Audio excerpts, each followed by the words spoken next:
Okay, so we're going to be giving our predictions and our thoughts on the One Fight Night 29, which is going to be taking place this Saturday. So I am a little bit ill or under the weather, and I am losing my voice. So at times I'm going to be a little bit croaky. So you're just going to have to bear with me. Kicking us off is going to be Stefan Korodi versus Katsuki Kitano in a Muay Thai fight. It's going to be £148. So Kitano is the younger fighter, the taller fighter, and has got the better record. Right, his keys to victory is going to be trying to find them elbow strikes within the clinch, because it has caused Korodi problems within his two fights so far. But his defense can't be too relaxed, because Korodi has got a lot of power within this Muay Thai division. So if Kitano's switching off, he is going to get caught. So I don't think he should get too relaxed within the ring against Korodi. But with that being said, Korodi has to have more caution within his clinches.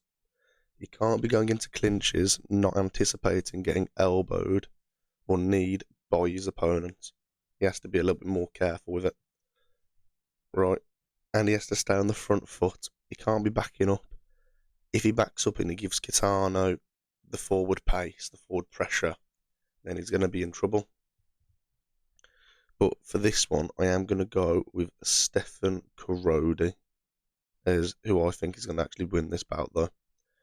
I know he's lost his last two belts with one, but I do think he's going to be able to beat Kitano, and I do think he's actually going to knock him out.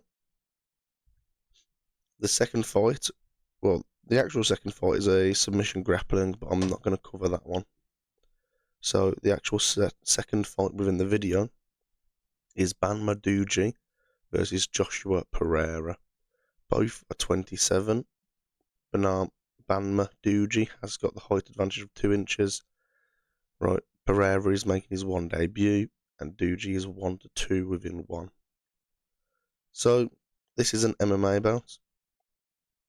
Right, Joshua Pereira, I've said he has to take the fight to the ground. In his amateur career, he's done quite well with fights on the ground. Even his professional record, I believe he's finished 2 fights now by submission. Right, but his striking defense has got to be alert, because Douji has got a lot of power. Right, he has a 90% finish rate at the moment, Douji does. Right, and that is within his whole career. And I do think if Banma can keep the fight standing, then I do think he is on for a victory kind of thing to make his record 2-2. The winner of the fight, I am going to side with Banma Douji, and I have got him as doing a KO for the victory to keep his high finish rate. The next fight is another person who's making their one debut, which is Aryan Esparza, and he's going to be against Nonchai Jitmuangnon.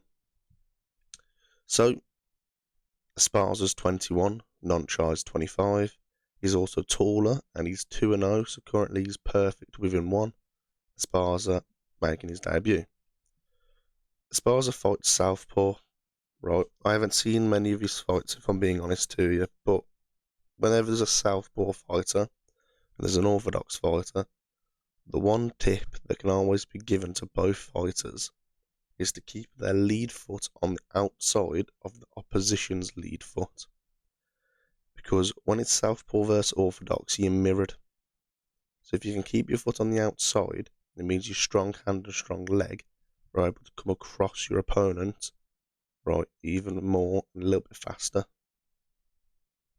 Whereas with Nonchai, I've said keep his striking skillful and with power, right, and take on what you've learned at the Jitmuangnon gym. Or Jitmuangnon, I can't even pronounce it properly at the moment with my voice. But take on what Rod Tanga showed you. You're training at the same gym as currently one of the best Muay Thai fighters in the modern era. Right, surely you're taking on some of the things that he's doing whilst he's training. So I am going to actually favour Nonchai in this fight. I think him be perfect within one so far, having more experience and training at a gym with current Muay Thai champions, I think it's going to favour him heavily. So I'm going to go in Nonchai. Fight 4 is going to be Echo Aroni Saputra versus Sanzar Zakirov. Now, I believe the last time I covered Sanzar Zakirov, I actually went against him. Right. This time I am going to go with him. I do think he's going to get the win. Now, he's a lot younger than Saputra. He's taller, right? And the record speaks for itself, right? I think Saputra needs to put the pressure on, but not with striking. I think he needs to grapple, right? And it's going to be the scrambling exchanges which is going to lead him for that submission, which I think overall he does need to try and get. Whereas with Zakirov, I think if you can keep it on the feet, then I think he outstrikes Saputra every day of the week. Right? But knowing that, I want him to use longer strikes. So I want him to use fast teeps, right? Fast jab crosses, where it's not going to leave him open for either a counter-attack or open for a takedown. So I think he'll do a lot better if he uses long, fast strikes. And I do have Zakirov winning by decision. So the next fight is Yu Yao Pui, and she'll be against Martina Kierczynska. Martina Kierczynska. Yeah. So the age difference is obviously 10 years. Martina is the younger fighter. They're the same height. Right, Martina is 1-1, and Yao Pui or Yao Pui is 6-1. Now, the main thing to note here is Martina's output is so high in her last two fights. She's constantly putting on so many punches and kicks and knees onto her opponent, but none of them seem to have any power behind them. She's not loading up behind any of them. I think she's going to do a lot better if she's able to keep range against Yu Yao and lower the output and increase the power on strikes. I don't want to see 30 pitter-patter shots, right? Pitter-patter shots, when you could be loading up on these shots and trying to catch her. And Yu Yao Pui, obviously, just keep forward pressure. She's a very forward fighter anyway. She has got a massive highlight reel. There's a 40-minute video you can go and watch on YouTube on the One Championship channel, which highlights her forward pressure, because it just highlights from her career within one. Right? Just forward pressure. It's like, this fight, I have got Yu Yao Pui winning by decision. I think if you're able to keep Martina on the back foot, she's not going to be able to strike as much, but she's also not going to be able to load up as much. So I think Yu Yao Pui will win by decision on this one. The next fight is Encore Baartarkhuu versus Jeremy Pacatiw. Baartarkhuu is the older fighter. They are the same height, right? And their records obviously are very good. Pacatiw being 3-1, Baartarkhuu being 5-1. Overall, this could be fight of the night. Right, Pacatiw has already fought this year, beating Parham Gheirati, and he's done it. Looked very impressive. Both fighters have won their last two by submission as well. Right, I think that's something that should be noted. Both have won by submission. Now, I think Baartarkhuu is going to be the better fighter when it comes to ground game. So I think that pressure with the scrambles, pressure with the wrestling, is going to favour him a lot more than it is against Pacatiw. Right? And Baartarkhuu, let's not forget, he was trying to get into Mongolia's national team for Taekwondo. Right? He's a fast striker. Right? Baartarkhuu, I've said keep fast lateral movement. So I don't want to see forwards out. I want to see sideways movement now off of Pacatiw. Right, I want him to make it hard for Orgil to pressure forwards. Right, because you're changing your angles. If you just go backwards, Baartarkhuu's just going to go forwards, and you're just going to get chased. Right, you're going to get caught. But the main way of helping yourself is angling off. a lot more than you usually do. And I think if you angle it off, partner that up with some kicks, throw some punches going across his chin, then he has a chance.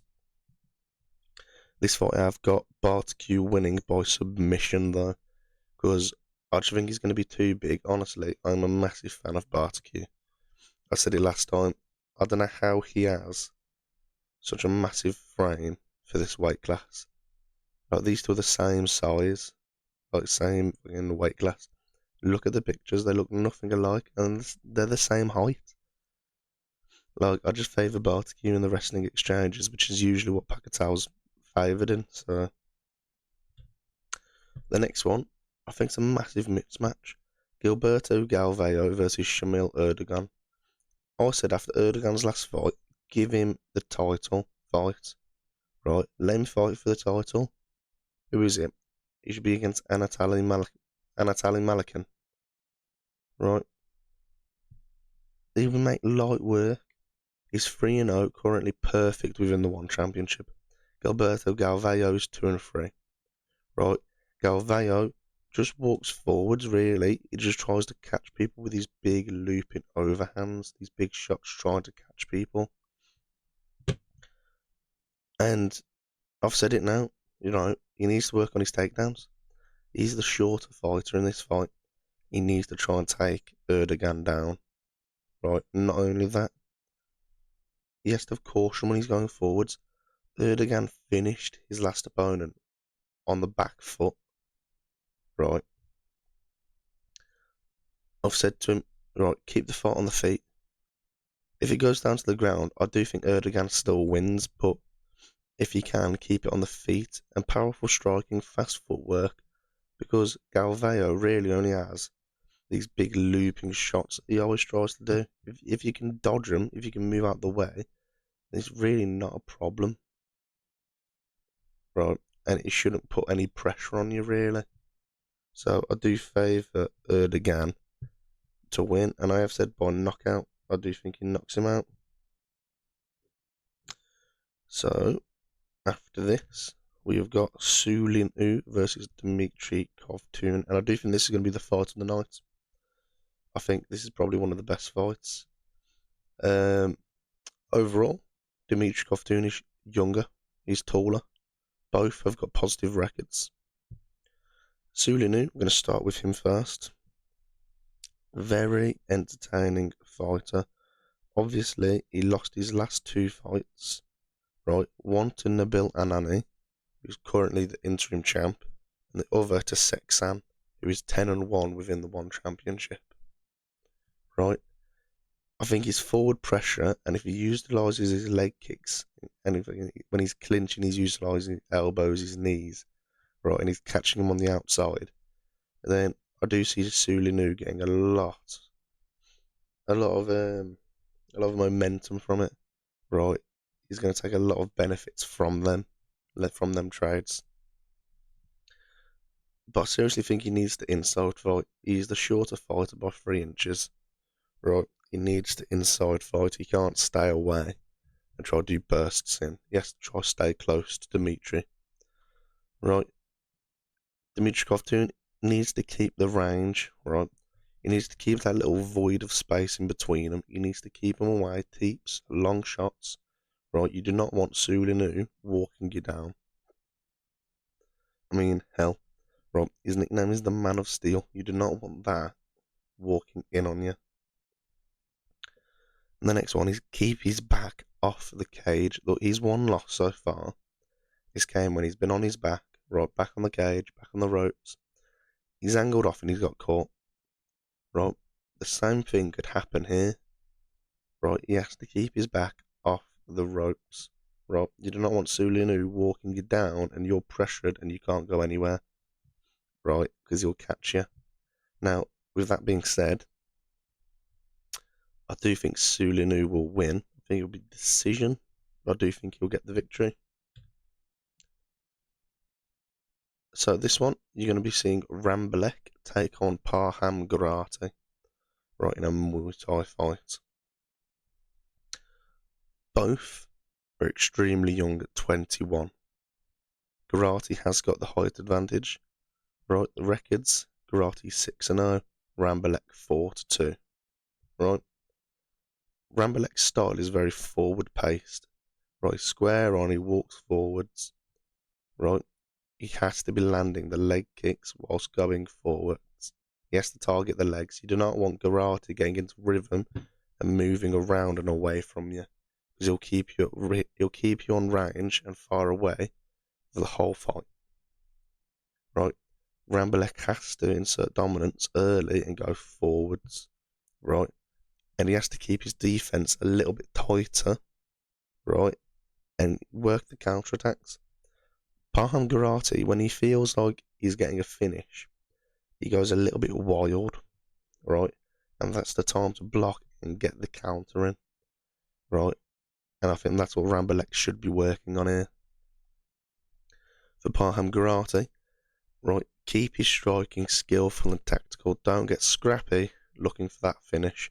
He's done it on 2 or 3 fights now where he's close to the finish. He goes a little bit wild, right? But for the whole fight, he's nice and clean. As soon as he's hurt somebody, he loses that little bit of composure. And I think it might just be because of his young age. Right, I think his young age is just a little bit too excited with it. Right, I think he needs to calm down. If he smells the finish, good. Keep working on him. But you don't need to rush in, because he's going to rush in on a shot eventually. Right, and it's going to catch him. And you just hate to have somebody lose a fight, even though you're winning. Lose the fight because you've been knocked out by a single punch. And the next one, utilise strong teeps. Parham Gheirati, I can't remember who it was, but he knocked out somebody with one of his teeps. He needs to be doing the same thing, right, against Rambolek. If I'm correct, it was Jordan Godfreyson. Right, he's landed a teep perfectly on the chin and it's knocked him out. He needs to be doing the same thing against Rambolek, aiming for his face with the teeps, aiming for his chest with the teeps, keeping him away with a purpose. Right, you can't let him get close to you, and that walk forward style, if he's so square on, these teeps are going to be landing lovely and flush. He has to keep landing them all night though. But I do think Parham Gheirati is going to win, and I think it's going to be by decision. The last one, Allycia Hellen Rodrigues versus Mary McManaman.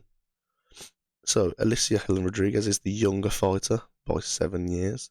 She's the shorter fighter, and she's also 3-1. Right, McManaman is making her 1 debut, but she's been a very big Muay Thai female fighter within the local area of around London. Now, my look on this is McManaman is a very good fighter, very dangerous within the local scene, right? Within the UK scene, she's been very good, right? Very dangerous elbows, right? Nice lethal kicks.